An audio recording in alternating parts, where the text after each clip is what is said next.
I was talking to a friend this morning and we were talking about how we can be building our kids up in the things that we want them to do, especially when they're going through a phase where they're needing a lot of correcting. And in that, we kind of want to counter that sometimes with, like, naturally, our tendency would be to say, good job, and everything that you can say good job in. But how sometimes that can even work against a child if they're feeling like they're only getting approval when they're doing a good job. And one of the places that we landed in our conversation was to look for why we're telling them good job. So rather than just saying, I'll give an example. My son went out to do the chickens this morning, and we have some bantam hens that they get bullied sometimes when they're trying to get their food.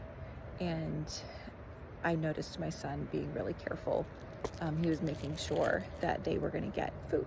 I saw him moving the feeder, kind of keeping the other hens away for a little bit, the bigger ones who were kind of bullies.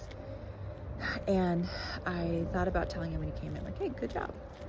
But I realized that I wanted to go a little bit further, and rather than just saying good job and him thinking, oh, she likes that I did my chores, that I went a step further to tell him good job.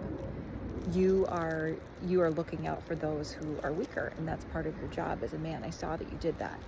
And so rather than just building him up for doing a chore, building him up that he is doing a good job in developing the character that we want him to, that the Lord wants him to, that he wants ultimately to be built up in, which is using his size and his ability and his mind to take care of those who are weaker than him. And I just commended that in him.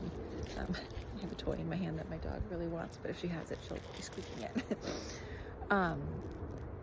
And I don't know, that was just a good challenge for me and for my friend, just to be looking, and so I wanted to share it with you, to be looking for opportunities where you can go further than just saying good job, but what character trait are they demonstrating that you can commend them in and that you can help build them up in, so that they're not just seeing approval for doing something, it's for becoming something.